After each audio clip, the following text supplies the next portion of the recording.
40% podcast. I'm 40% podcast. You know I'm 40% podcast, baby. You know I'm 40% podcast. You know I'm 40% podcast, baby. I'm only 40%. Go. 40% podcast. I'm 40% podcast. Hello, welcome to I'm 40% Podcast. It's a brand new era. I'm the producer once again. All is right in the world. My name is Nick Sahoya. Obviously, there's been a lot of good developments since I've been the producer again. Futurama is back. We have some more news on that later in the episode. My host is Jinkx Monsoon. You already know who she is, but my host, that's how you introduce me? My host, my wife. I would love to get mad at you, but I just laugh every time I hear my wife, so I can't. Jinkx, I know that you're not the producer anymore, and you've been dealing with this power struggle, but I'm going to give you a special new job. This is like a cabinet appointment, okay? So you are the secretary of introducing our guest for today. Do you think you can handle that? Can you handle that, little mommy? Yeah, I can do little it. Baby mom? I can do it. Today, our guest is one of my favorite lip sync artists of the modern era. I forgot to ask them how to pronounce their last name before the show started. So please welcome at Julian Cookies, who also has a last name. Yes. Thank you so much for having me. My last name is Burzynski. So Julian Burzynski. That's how I would have said it. I literally just thought your last name was Cookies, which I thought was cool. Yeah, either works. I love cookies as well. So either works for me. Well, Julian, I'm sorry that Jinkx didn't do her research and learn how to pronounce your name before. I did my research by you're dealing with it really well. Julian You're being really classy about it, Julian, and I want to thank you for that. 2 years at least, reposting their content incessantly. Julian, you also recently appeared in Alaska Thunderfuck music video. How was that? Was that your first time being that near a drag queen? Not being near a drag queen, but being in their music video, which was so fun. I had the best time, and it was Y2K themed, so the outfits were totally wild, and my skirt was rising the entire time, but I couldn't be more happy about it, and it was awesome.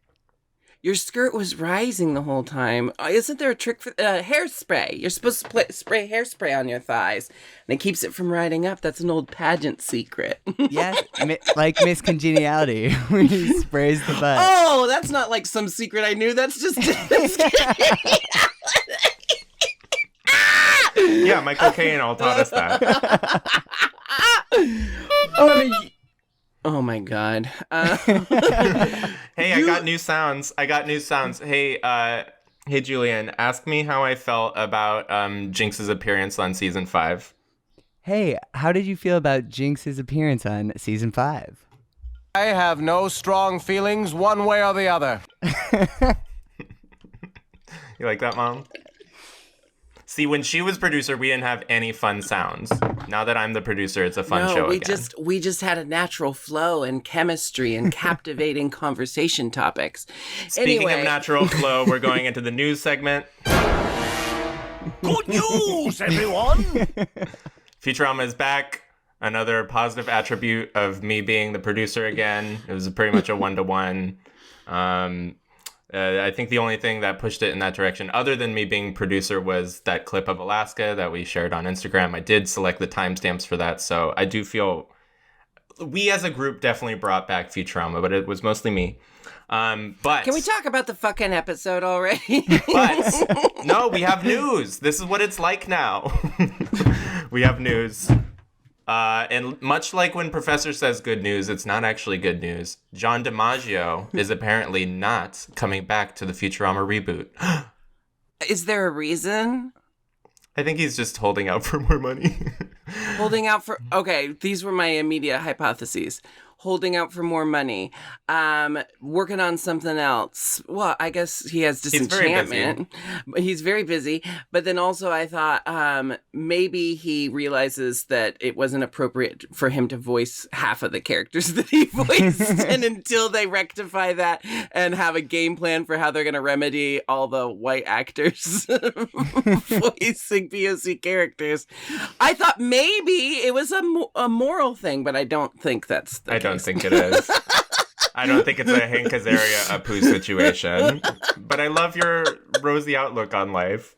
Thank you. Julian, would you accept, we haven't even asked what your general opinions on Futurama are, but would you accept a Futurama without John DiMaggio, or would it ruin it for you? So I actually had watched only a few before watching this episode a while back. So revisiting the series was very new to me. So, but I did enjoy him as Bender. So I would say right now, yes, I would accept it without him. But as my interest peaks, I don't know if that could change in the next week or so. Because I feel like I'm going down a Futurama hole now that I started. Oh, we love being the gateway to Futurama. Yeah. We love getting people hooked when they least suspect it. Yeah. And the next thing you know, you're an adult person who watches 90% cartoons. I watch Curb Your Enthusiasm and cartoons. That's it. Broader question. Has there been a thing in the past where you have accepted a recasting? You're just like, oh, this is a new character. I'm thinking of Maggie Gyllenhaal in The Dark Knight. She wasn't Katie Holmes anymore, but I was okay with it.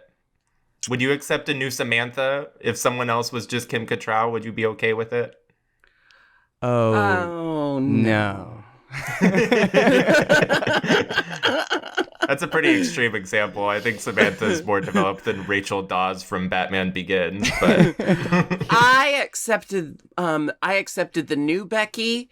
I accepted Becky when it went back to Becky OG on Roseanne. Yeah.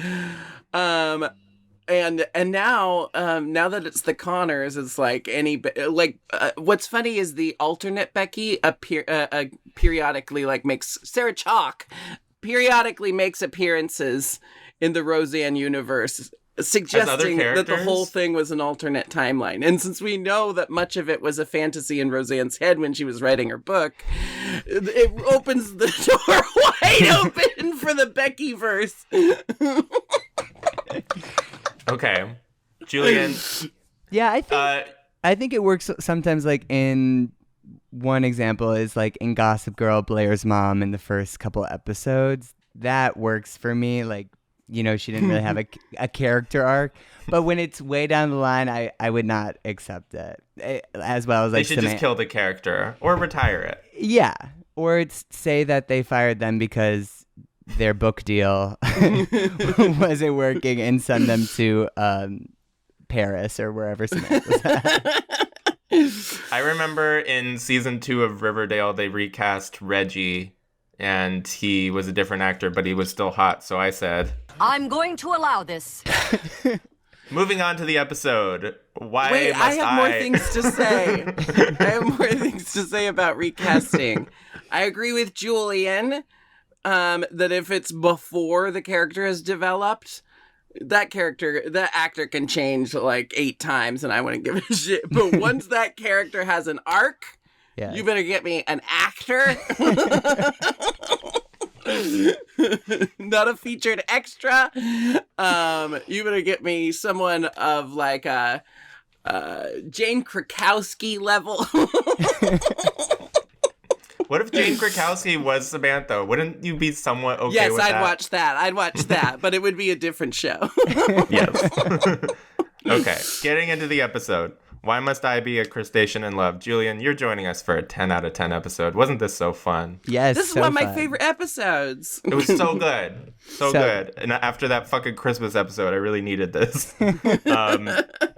So Julian, there's no cold open. Hold on, Julian. So you've only seen a handful of Futurama before this. Right. Going into it, like, what's your association with Futurama? What memories does it bring up for you?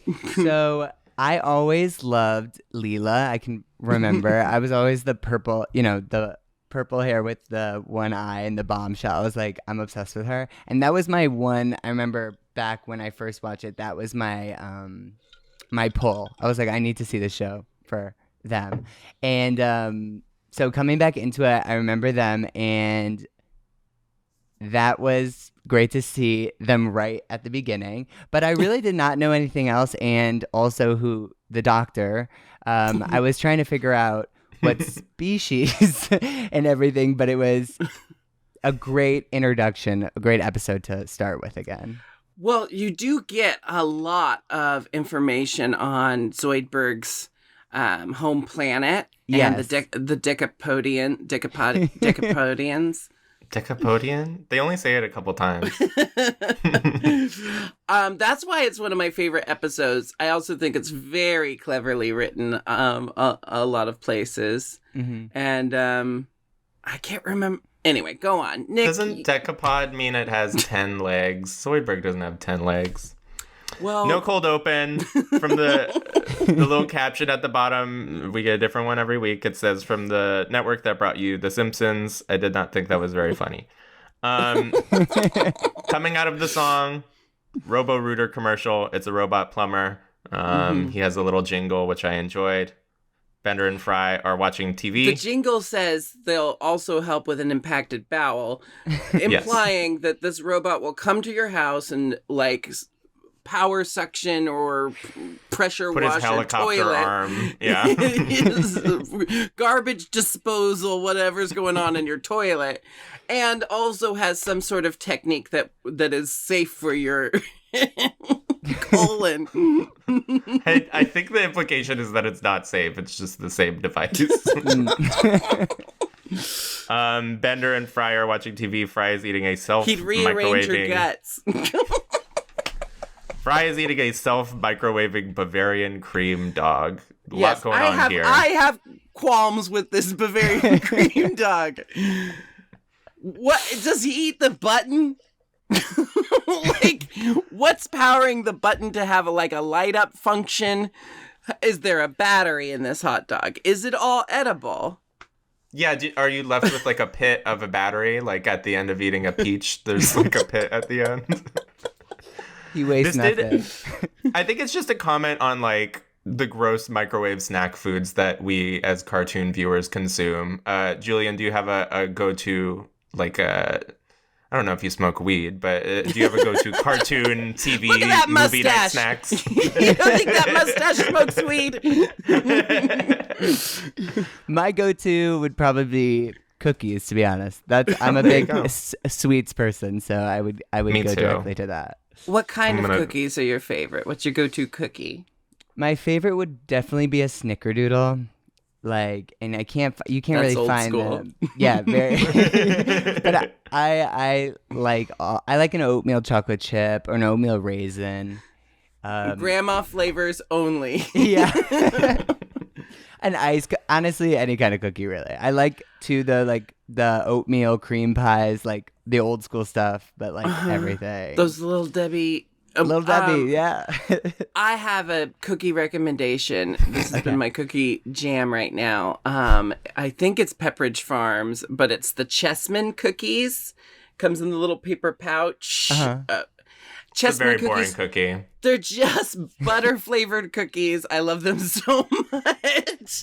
If you're going Pepperidge Farm, it's Milano or get the fuck out. That's just me. No, Milano's. People You are get the always double talking chocolate. about the Milano. Ooh, delicious. Bender is being lazy. He wants another beer, so he hits a button and a robot arm comes out and tries to pour it into his mouth, and it misses, and he says, "What is this, the Stone Age?" And this is all setting up that Fry and Bender are being so lazy because Leela and Amy come in cool little workout outfits, and they're like, "You guys are lazy. Let's go to the gym." Any favorite lines in this moment, Jinkx? I think I know which one you liked. Bender, you're getting such a gut. Your flap won't close, and that doesn't even make sense. What did you write down the actual line? That was very close. She said door and not flap, but you got pretty close. I knew the second I said flap, I knew it wasn't flap. They all decide to go to the gym. Zoidberg is especially excited. Julian, are you a gym gay? Are there any gym gays in your life? Yeah, definitely gym gays in my life, but I wouldn't say I'm more of a cardio fitness guy. I used to teach a hip hop cardio dance class in New York City. Really? I did, That's the yes. coolest thing I've ever heard. Called 305 Fitness. It was live. So before quarantine, I was in New York City teaching 305 Wait, Fitness, but it's Were we live. supposed to be quarantining? Oh, sorry, go on. It was like Jinkx live. has been doing a lot of jazzercise in the last 2 years, which is weird because she didn't before. I love a jazzercise, or it's like a more hardcore Zumba, but there was live DJ, live lights, so it was like basically like you were going to the club and they were like live mixing, and it was basically twerking and all that kind of. So I would be a group fitness guy if that's what it was. Oh, but when I go to the gym, I try to stay to the treadmill, but that's not very much these days. So Treadmill's hard on my knees. I prefer a stationary bike. Oh yeah. But also, I don't work out ever. So The Peloton's nice as well. My parents had that, so I was doing that over break. But yeah, no, I would say more dancing than anything else. Yeah. I love dancing as exercise, but I know there's a lot of classes for like hip hop aerobics and who's going to do a Fosse exercise Fosse dance workout. class? I want a Fosse workout. I want to be listening to fucking the Hello Dolly soundtrack. Yes. I need like less in your face, like club energy exercise and more like 60-year-old woman who's still got exercise. I love that. We'll do turn in. we'll make it happen. Turn in and like soft shell hand, just like we're swaying back and forth. Show the platinum card on both sides. Jinkx, you should just do these videos yourself. It can be your Jane Fonda, Yeah, but tapes. I actually need the exercise. Like, it can't just be a joke. Well, it can be about you becoming less inactive. It's like a documentary at the same time. They go to the New York Dumbbell Club. A bunch of hot people are doing treadmills in the window, and there's a sign that says "New windowless rooms for ugly exercisers." We get some sight gags as we walk through. There's a creature on a treadmill that's just legs and eyes. There's a Kegel sizer, and we see a woman clenching her vagina that's just out of frame and lifting hundreds of pounds with it. And then we see a punching bag, but instead it's just a guy getting punched by the bag. What was your favorite of these three? Probably the punching bag.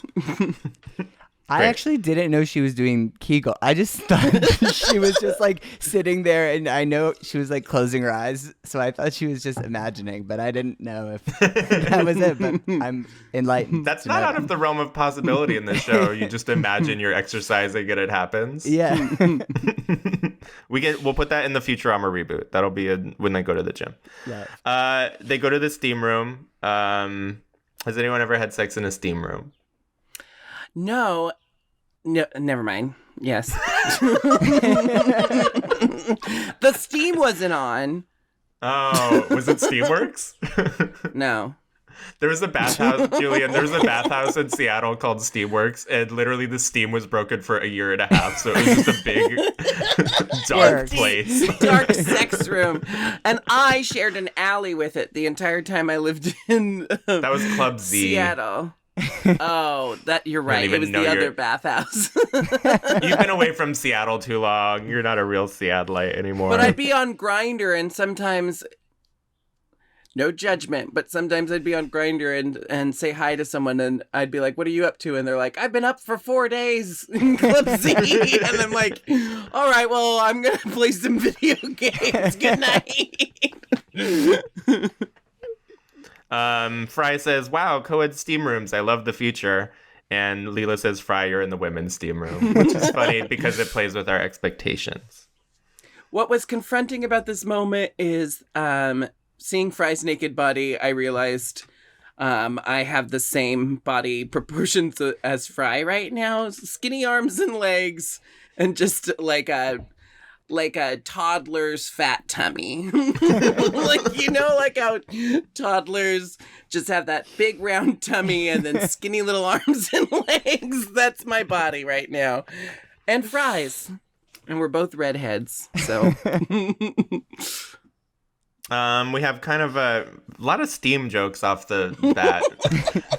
A lot of steam jokes. We have kind of a fat phobic joke here where Amy sees a guy in a steam box. It's fat-phobic. It's just so weird because, like, I've never seen one of those steam boxes in real life. I've only seen them in cartoons. They only exist in cartoons.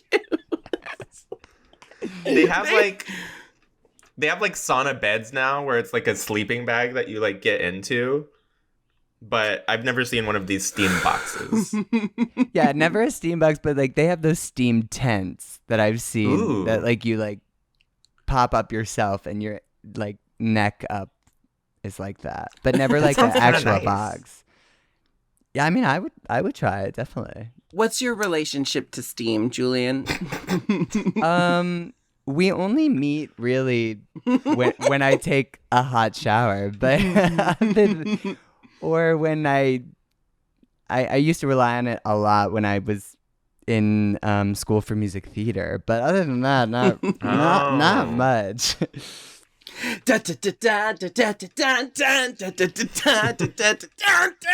was very like I'm on vocal rest. Like I need to steam. Very... Dr. Zoidberg is lifting weights and he becomes enraged. A fin comes out of his head and he wants more and more weight and then he starts attacking everybody. That's a dorsal fin, by the way. See, I don't think lobsters have fins. He's This is not why a I don't think he's a lobster. crab or a lobster. I think he's just a weird creature. He's a completely made up race, and we need to stop like trying to analyze it. I'm trying to make it fit into boxes that we understand. It's Well, about when we more go- than just lobster and crab, man. When we go to the planet, all the other lobsters have that fin, right? I That can't little remember. jazz on their head. The little jazz, yeah. I think they say mud, something about mud insect, maybe later They on. call him a mud insect for Yeah, sure. yeah. Or no, they call Edna a mud insect. Yeah, something like The that. Lady Zoidberg. We'll get I into just it. think they're an amalgam of all crustaceous life. We know they're a crustacean because the title said so. So it's an alien race that shares crustaceous qualities with many Earth creatures, but it cannot be defined. They cannot be defined by Earth standards. I'm And I going think to now- allow this. I think we can close the book on what Zoidberg is. They have brought We have Zoidberg all back the evidence. to They have brought Zoidberg back to Planet Express and they have contained him by putting little rubber bands on his claws. Leela has a funny line where she says, I don't know why Dr. Zoidberg is acting like this. Out of all of us, he always seemed the most normal, which I thought was funny. That's probably my favorite line of the episode. I love she said, fool me. Amy. Fool me 7 times. Shame on you. Fool me 8 times. Shame on me. Yes, there's this running gag where Dr. Zoidberg keeps like politely asking for Amy to remove the claw bands, and Amy is chopped to pieces. Her tracksuit is in tatters. She's bleeding, and she still has not learned her lesson. But she keeps falling for it. This Amy is going for a doctorate.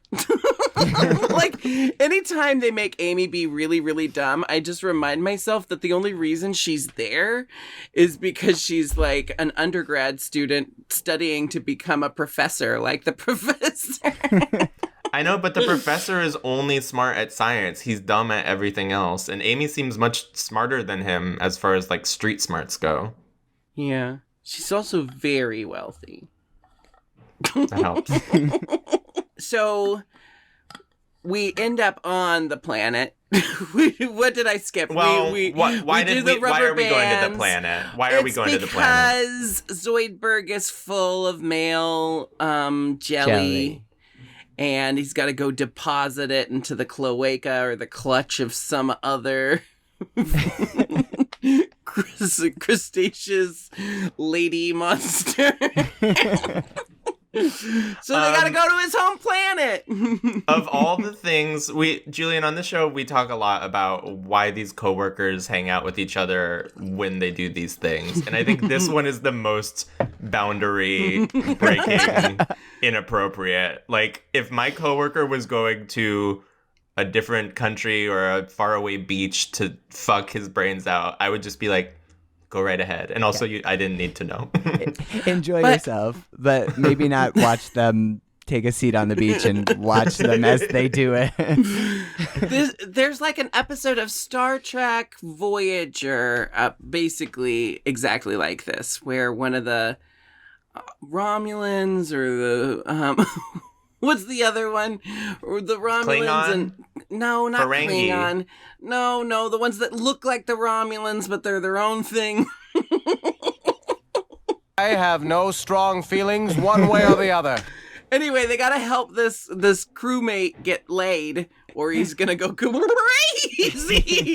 I really think this is a send up to like just the Star Trek scenarios where it's like your co-worker is gonna explode if they don't explode. You know what I mean? If I had I don't know. I just don't want to be thinking about my coworkers' balls and like how full of sperm they are, because I feel like that's what this is an equivalent of.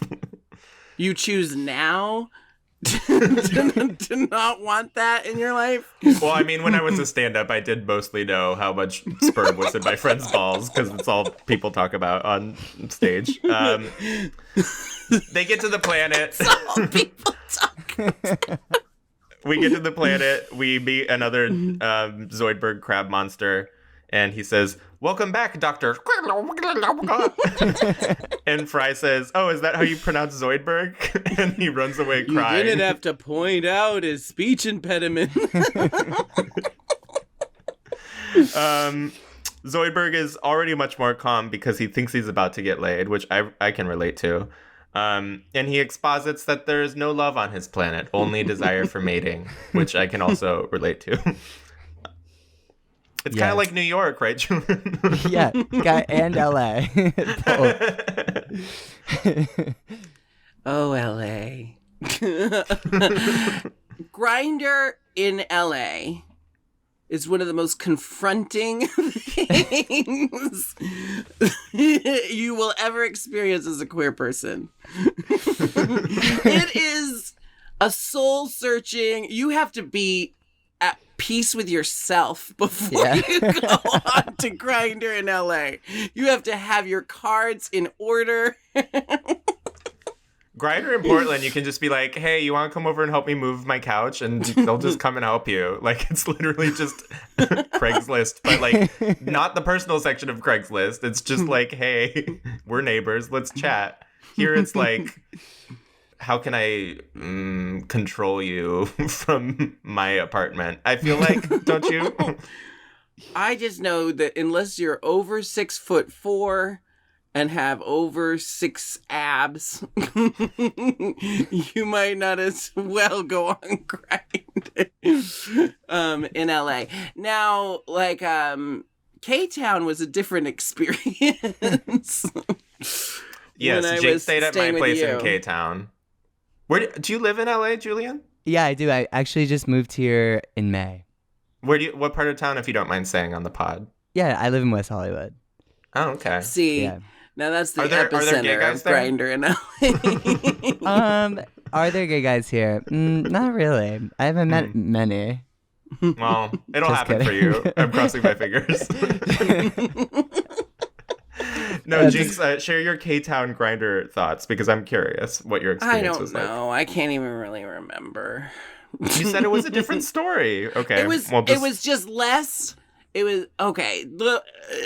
This is like how if I had a map, I would have like areas where it's more concentrated mask for mask, and then areas where it's more like, BYOB, bring your own pussy. I couldn't think of What does this what's mean? the opposite of mask for mask. Femme for femme? I don't know. No, like the opposite of fucking Just sexual non-toxic? rigidity. I don't know. Yeah. Anyway, I could go Dr. on and Zoidberg on, but this goes is to a tide pool. Futurama podcast. Dr. Zoidberg goes to a tide pool. It's the tide pool he grew up in. He says, "Who's the tough guy now, Vinny?" And he eats Vinny. And my question is, why is Zoidberg a full-grown thing and Vinny all these years later is so these small? two different creatures have different life cycles. Okay, I guess I'm an idiot. Well, I mean, we've seen with all the different, like, Whoozits and Gagoos around this. Like, Kif started life as a larva. He's a series of gas-filled sacs. Zoidberg is ever-changing what his origins are. Like, I don't need to know what Vinny is.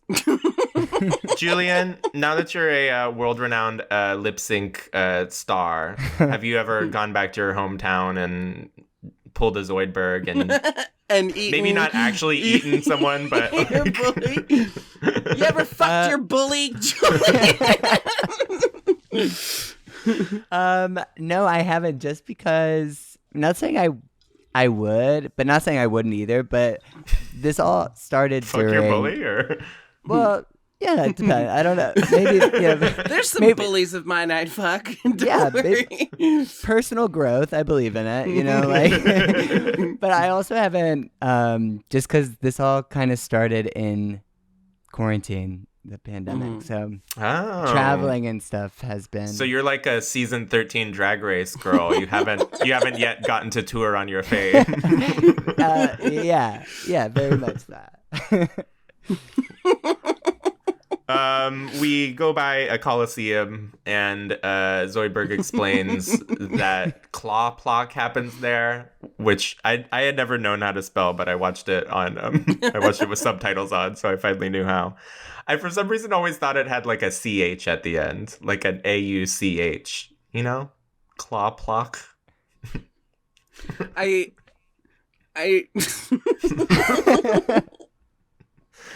Anyway, it's where they fight to the death over matters of honor and whether abbreviations count in Scrabble or not.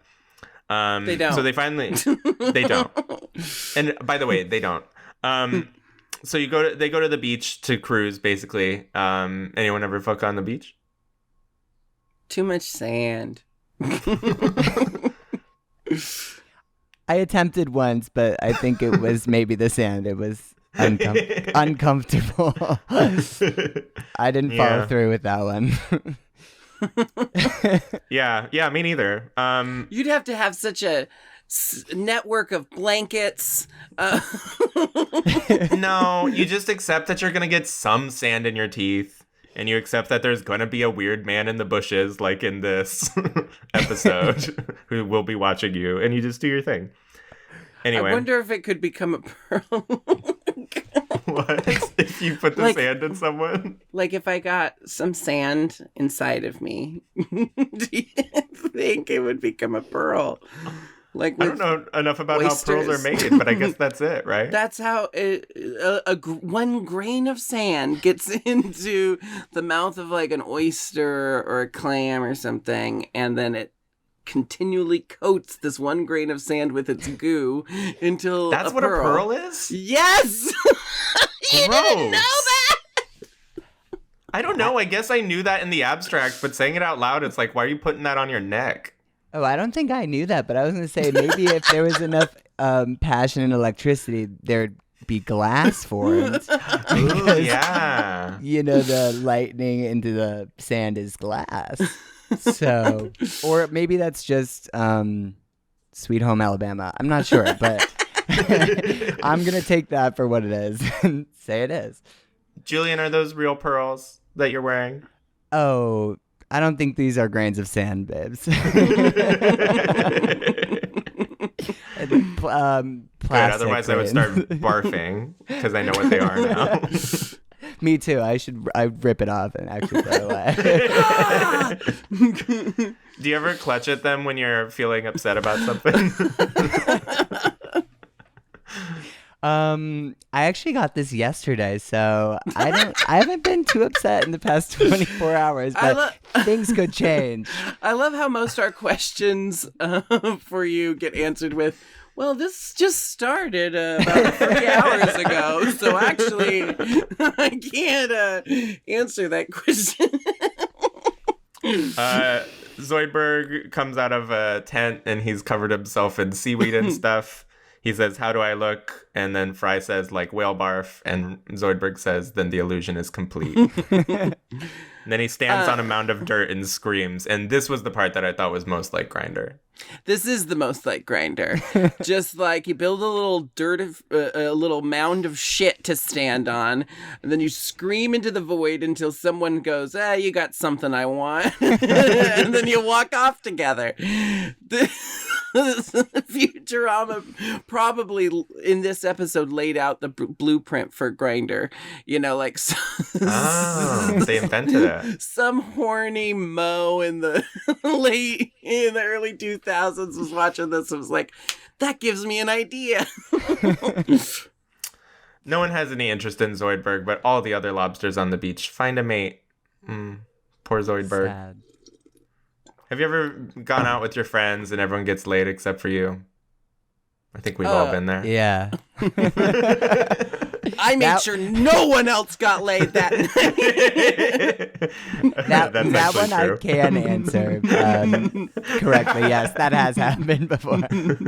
But just last night. Yeah, right. Last night for the first time. Edna, a hot lady lobster creature, comes up. Is it She's Edna hot, right? or is it Inedna? Inedna? It's Edna. What are you talking about? It's Edna, but everyone has such a thick dialect that it kind of sounds like Inedna. No, you're thinking of Unda, the Omicronian. No, I'm thinking of when the chief or the king or whoever, when the grandmaster, The lobster emperor guy, yeah. the grandmaster lobster, he always says her name like Inedna. It's like Edna. There's an extra syllable in there, snuck in there. No, it's just Edna. Julian, what did you hear? I think I heard Edna. But, Thank you. To each their own. For injecting some sanity into this podcast. So we get some exposition. They knew each other when they were young, maybe in the tide pool. But even though Dr. Zoidberg has gone on to be a doctor, she has no interest in him. She's like, no, thank you. Because she has the very most eggs, so she owes it to their planet to get with a man who's just stuffed with male jelly. So the Dr. Zoidberg, very sad about this. And they go back to, they're on the ship, I guess. They're hanging out in the quarters, and Fry's giving advice, and he says, look, if you want to score, you just got to fake that you're in love. Just look her in the eyes, start to cry, and say, I've never been so happy. And then Leela says, that doesn't work. Have guys ever done that to you, Leela? Wait a second. They've all been doing that to me. Even Sean. Leela has a complete breakdown as Fry reveals the secrets of male dating to Zoidberg. But also, what the fuck does Fry know? Fry never has no one. Fry strikes me as the kind of guy who can get one date. Because he has some hookups. How remember? often? That was a I don't know. Remember when Nick? they go to the... I know, but remember when they go to the hip joint for the first time and he has I guess he does go off with... He can get... But then they find out that he sucks and they don't... There's no second date. That's my theory. You want to fuck him. Why are you surprised? Julian, this is a little bit presumptuous. We normally do this question at the end, but was there any of these cartoon characters that you were sexually attracted to? That's not the way you ask that question. I'm just rephrasing it. That's what Jinkx asks every episode. You gotta hit him with some zazz. I think he could get a date. I think he was a pretty good looking. He would be my choice probably. Fry. Okay, fair. Fry, yeah. And Leela. Yeah. You could be the special third. That's the best three-way situation is when you're the outsider with the couple. The guest star. It's the best. Starring role, yeah. I agree with Latrice. The more I think of it, I'm like, Leela would have to be the top. I would be Leela's sub. Soy boy cuck beta. Is that the term the kids are using? I haven't heard that one. Jinkx attempts to use slang a lot. And it mixed results. I heard that somewhere. Soy boy beta cuck. Anyway. I think of Jenna Maroney, speaking of Jane Krakowski from earlier, when she's like, okay, guys, are we cowabunga about this? That's like Jinkx. We entered the Cyrano parody of the episode. It's a Cyrano parody for a while. Julian, are you familiar? De Bergerac. I almost called you Cyrano. De Bergerac. Julian, are you familiar with Cyrano? No. It's starring Peter Dinklage, and you can go see it in theaters right now. It's about you tell it. You're more theater. The movie than me. Roxanne is like based off of it, but basically it's like also the movie The Truth About Cats and Dogs. Also like half all of the love movies ever made are based on Cyrano de Bergerac. And it's kind of a thing in that The Truth About Cats and Dogs, guess who's Cyrano? We haven't even told Julian the plot yet. Let's not diverge. It's fucking Janine Garofalo. I know it's Janine Garofalo! But it's about, like, there's this hot woman and then this hot dude, and he's in love with the hot woman, but he doesn't know how to talk to her. So this guy with, like, a funny nose fills him with what to say to woo this woman, and she falls in love with the words that are being said to her, thinking they're coming from this hot dude, but eventually realizes that they've all been coming from Cyrano with the funky nose. But the nose is like up for interpretation. Like some productions he has like a Pinocchio nose, and some productions he's just a normal person, and they're like, that nose, your nose is ugly. It's just all in everyone's head. It's a lot of gaslighting. I identify with Cyrano for obvious reasons. So Zoidberg, he can't handle this. He can't handle this dating. He doesn't know anything about love. So, as we mentioned before, Fry tells him the words to say. He goes outside of Edna's apartment and he throws the octopus at her window. And this is also from Cyrano with the fucking balcony, right? Anyway, Fry's hiding under a seashell. The famous balcony scene of Cyrano. I'm 90% sure there's a fucking balcony in it. Roseanne did an episode where, oh my god, this is so meta. So much where Roseanne Jackie talk. is playing the lady, maybe her name's Roxanne, in Cyrano de Bergerac. But she forgets all her lines, so she has Roseanne feeding her lines to her on stage. While the character Cyrano is having his lines fed to him by the other character. It's all very funny. This is real? This is an episode of Roseanne. So it's real. Every sitcom does a Cyrano bit at some point. It's obligatory. Fry says, ask her about her day, and she says, well, first I got up, and then I had a piece of toast, and then I brushed my teeth. Then I went to the market and got some fish. That's something I say all the time. Sometimes you do quote this a lot. So I got up, and I had a piece of toast, and I brushed my teeth. Through Fry's human dating techniques, Zoidberg actually starts to woo Edna, and she says something like, when you say these things to me, I suddenly don't care about how inferior your genes are. Which I guess is true for humans, too. I'll overlook a lot of things for a big dick, let's be honest. Julian, are there any qualities in a partner that you could maybe overlook if there's not an immediate physical attraction? Is there something that could win you over? Something personality or dick-wise? Yeah, the dick definitely helps, but I would definitely say if they are kind and can have banter. Like, just can make jokes too. That helps. Banter's a very good point. You know, Yeah. like, of course, I'll ignore some red flags for a giant dick, but I'll overlook everything if they can, like, you know, keep up with me. Yes. And remember, if they can have a good memory, like if you tell them something, not necessarily everything needs to be remembered, but like it's not the same questions over and over again. Oh, that's true. Because they're actually paying attention. Listening, yes. What a concept. Which takes us back to the episode, because Fry is coaching Zoidberg not just to tune out the other person and just say whatever you need to say to get into her clutch of eggs.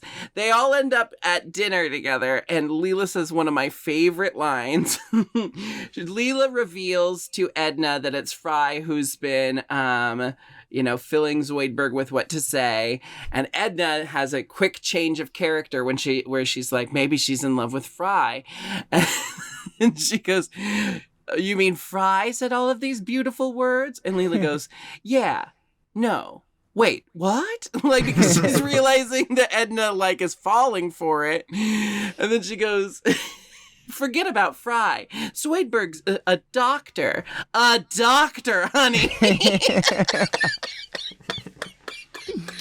The way they wrote that line was so perfect. A doctor. Edna beckons Fry to her apartment by writing a message on a fish, and Fry goes to her apartment, and she's kind of serving an Eartha Kitt vibe, and she's trying to seduce him. She starts making out with him. He's not into it, but while she's sucking on his face, Dr. Zoidberg walks in and challenges him to claw pluck. Call back. Oh, foreshadowing from earlier. It's a well-written show. We now enter the Star Trek parody, because there's like 7 episodes of the original Star Trek series where like Spock and Kirk have to fight for the death for some reason. How did we feel about... Let's general thoughts on this scene, because there's a lot of good stuff here. I've never seen the original like Star Trek scene that this is a parody of, but like every sci-fi comedy show parodies this, and the way they really always like hit the nail on the head is with the song that plays. It always makes it's a very crucial feature in the parody, and I love the way they did it in this one, because they said, "All rise for the national anthem," and it's like, dun, dun, dun, dun, dun, dun. Julian, are you a Star Trek person? Do you enjoy Star Trek? I've seen the newer movies, but The Pines. yeah, those ones. The Kelvin universe. Yes, I did look up the song though, because after I watched, I looked up. I was doing my research on the episode, and I did find that the song was from Star Trek, or like shattering the battle scenes of Star Trek. Well, when you start up your exercise class again, you could have that be the song. Yes. Just for an hour. We'll have a variety of music in this new class, because we'll have Fosse, we'll have Star Trek, and more.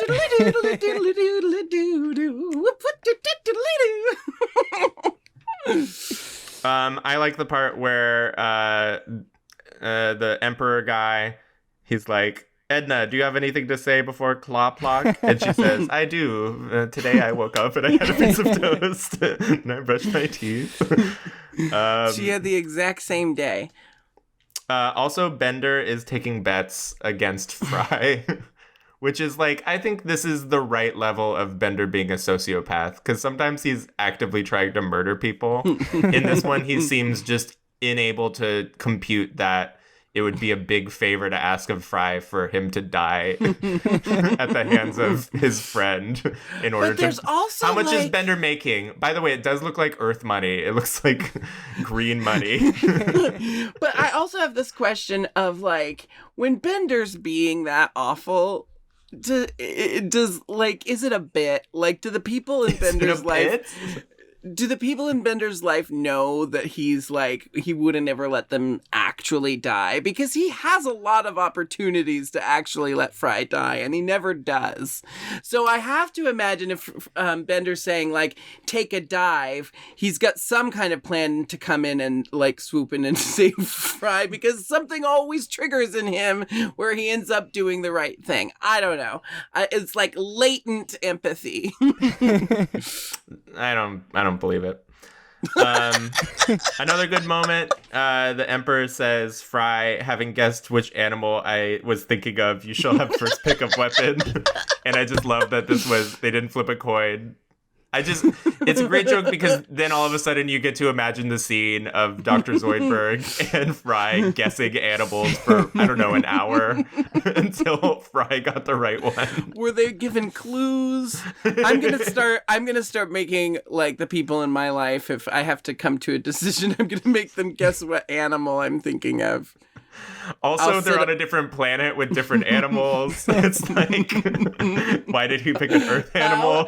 How long was this animal guessing game? He picks a big crab cracker is the punchline to that joke. But they call it really a walnut seems like cracker.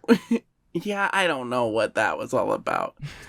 Are you supposed to? Because I have had crab once or twice in my past. You can use the same thing. You know, it's all fucking capitalism. But you can essentially use you thing, but they do market them as separate things. You can't use a crab cracker. And depending on how it's shaped, you can't use that to open nuts, but you can generally use a nutcracker to open crab. That's funny because when I want to open my crab, I get my little wooden toy soldier and I put the crab in there and I chomp down. Julian, when's the last time you treated yourself to some delicious crab? Just last night. Really? No. No, I'm kidding. Actually, can't remember. I don't know if I've had much crab. Maybe the last time I had sushi, but I don't think I was, there was no cracking in that. That ain't crab. Hey, you can get a real crab roll. Imitation crab. Yeah, a crab if you treat yourself. I keep realizing I want to know, but I mean, you don't have to tell me, Julian. Yeah. It's if you're comfortable saying. But how old are you? I'm 27. Okay. I was like, I couldn't tell. No, I couldn't tell if you were like, Nick and I are both 34, so I couldn't tell if we were all raised at the same time or just very near each other. Trust me, you'll hit your crab phase in life, and it's gonna open doors you've never imagined. I had crab just like last week for my friend's birthday. It was all they wanted for their birthday was crab. So you have lots to look forward to in your 30s. I'm excited. Crab. They're fighting. It's really brutal. I don't like it. Makes me sad to see them fight. Fry has Zoidberg in a kill position. He's ready to crack his skull, and it's scary. You can see Dr. Zoidberg's head like bulging. But he collects himself and he gives a speech about friendship, which is interrupted by Zoidberg chopping off his arm. So then Fry beats him with his own arm, which is pretty funny. You bastard! I do like that part a lot. While they are fighting and reconciling, they settle their differences. They agree they're not going to fight over Edna anymore. Everything's fine. But then they turn around and everyone's gone because the orgy has begun. Zoidberg misses out on having sex anyway, even considering all the trials and tribulations he's been through. And Edna goes off with the chief. Yes. And he had been celibate for dozens of years, he said. There was some exposition earlier. So he broke it to bang Edna. Which, for some reason I got the sense, it's because everyone dies. After they have the sex, they're all dead. I was going to say, I can't remember why there's like some sense of immediacy. Like when Zoidberg gets all horny, it's like, it seems like he needs to do something about it or he'll miss out on it for the rest of his life.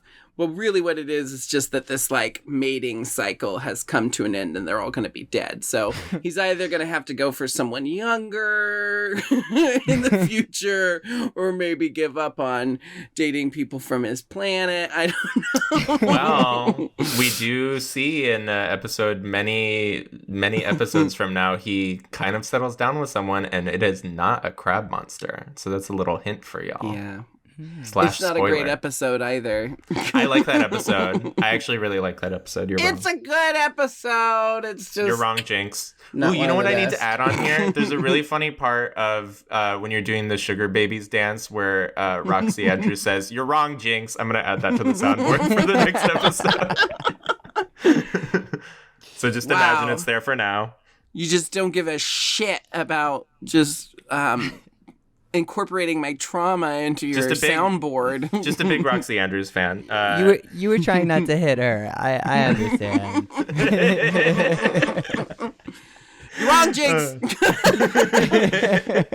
We got her.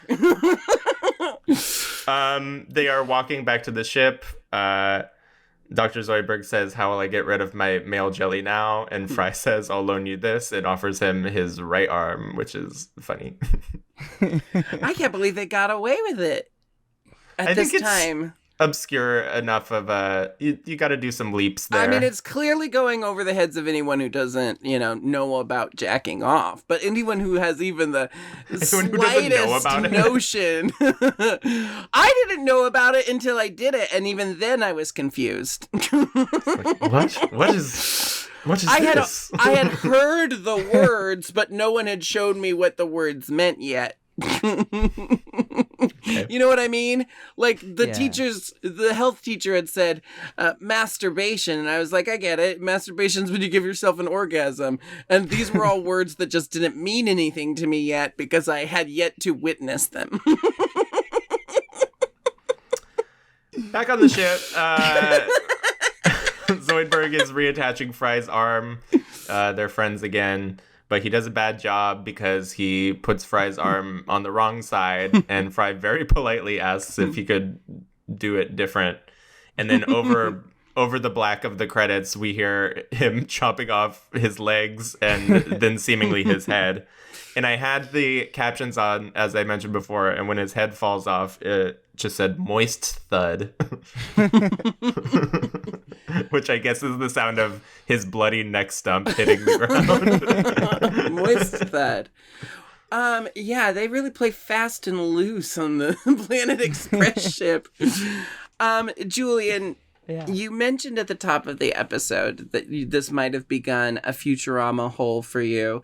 Do you think you're going to revisit Futurama? Or are you going to binge it from this day forward? I definitely think I'm going to go back. I need to get all the backstory as well as move forward as well and see Dr. Zoidberg's love interest as well. I'm very happy that he finds somebody. Well, he's kind of the punching bag for the whole series, so I feel like that episode was just to be like, hey, let's be nice to Zoidberg for once. In the final season, they really do a good job of, like, putting bows on everything. Do you think that in the reboot, Dr. Zoidberg's wife will die on a Peloton in the first episode? Shut up. What were you going to say, Julian, before I interrupted to talk about bows? No, I was just going to say, going back to the beginning as well, you know how the male jelly was in his butt, right? So in the beginning, in the jingle, when they're saying, you can clean your bowels out. Oh my God. Maybe that's why. A solution. That's what that was a foreshadow because he needed to get, cleaned out or so that explode. robot's gonna I don't know, something in that send its lab. garbage disposal arm up Zoidberg's rump. Well, it's kind of like fucking the plumber, which is a trope from 50s housewives. Yeah, it totally doesn't happen in real life. Julian, well, Jinkx, you're the secretary of introducing our guest. So why don't you go ahead and ask Julian the questions that we always ask all of our guests? Well, we already asked one. We'll do the other one. You would problem solve. Critically you would, think. Oh my God. You would bang Fry, yes. Is Yeah. there anyone And Leela. else you would bang in the episode? Leela. Anyone else from whatever knowledge you have of Futurama? It doesn't have to be contained to this episode. Who would you most have sex with? Yeah, I would say Fry would be number one, but if depending on the mental state, Zoidberg, he's down on his luck. Maybe if he was kind and sweet and listen. Pity fuck Zoidberg. I feel bad for him right now. I gotta keep watching to see, but at this moment, but I don't want to kill him though either. So maybe I would hold that off. Yeah, I'm gonna stick with Fry.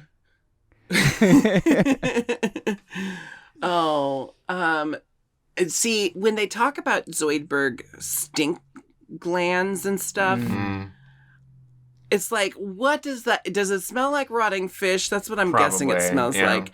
Because I'm sure the gays watching this show, when they hear about the stink, they like turn to their partner and like, I don't know, I kind of like it when you stink.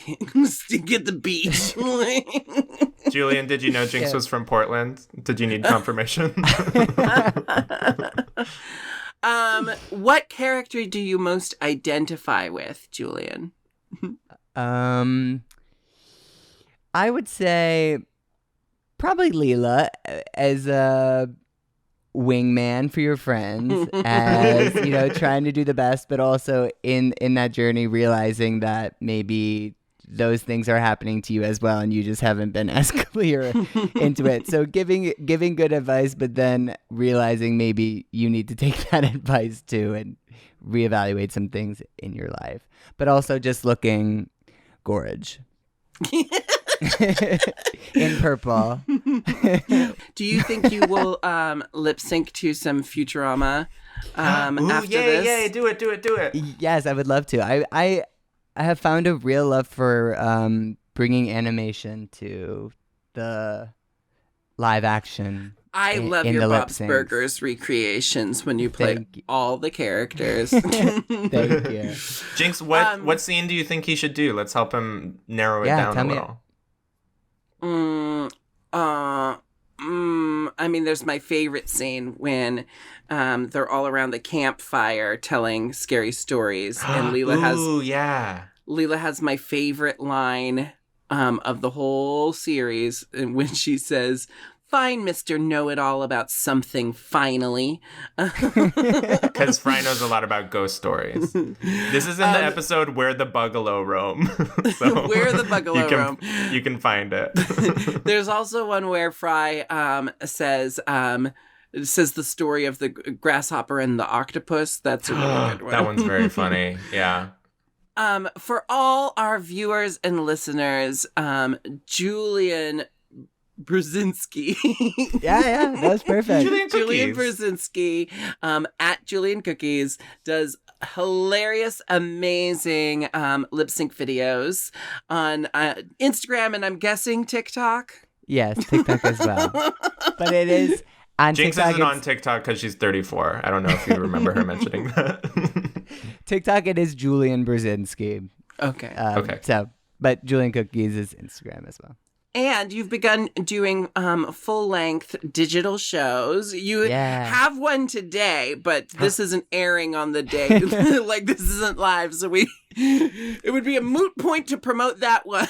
But if you follow Julian at all those social places we mentioned, you'll be able to be in the know for future digital shows. Do you have more planned? Have you enjoyed like going from little tiny videos to like doing a full-length show? I really loved it. I did one back in June, which was my first time doing it, which was a great learning experience. And then this one is completely much longer, has a storyline, and I'm very excited because I learned many new things and got to put a little bit more, well, I was going to say a little bit more me into it, but I play every single character and everything, so it's fully me. But what it's missing is more me. Hey, your mom makes frequent appearances as well. She does, and she is a co-star in the show tonight as well. So I actually was in Colorado making the show because my parents moved, and I just had more space there rather than the apartment. So I went home for the holidays and started there. But I really enjoyed it, and I can't wait to make more. But I definitely am taking a break because an hour and a half from scratch was a lot. But, you know, I continue to do it daily on socials as well. So it's been amazing. Julian, what's it like working with your mom? Is it as awful as it is for me? She's my best friend and that sounds nice. Biggest inspiration. So it is a dream come true to spend as much time with her as possible. Oh, yay. Yeah. I was going to say one of the things that I think keeps me hooked to your content is the movies and TV shows and stuff that you're referencing is just so perfectly curated to what I want to see. I don't know if I am your target demo, but it's definitely resonating with me. Buzzword, buzzword, buzzword. I'm a huge fan. Thank you so much. That means the world. I'm a huge fan as well. So it means the world. Thank you for listening to I'm 40% podcast. We're in a new era. Jinkx isn't in charge anymore. Everything's great. Everything's good. Yeah, Julian, so I thank don't you give a fuck. Jinkx, Julian, thank you so much for being on the show. You're a delight. I'm sorry you had to put up with my mom. Thank you so much. Everyone go follow Julian. Have a good one. Bye. Thank you. Bye. Thank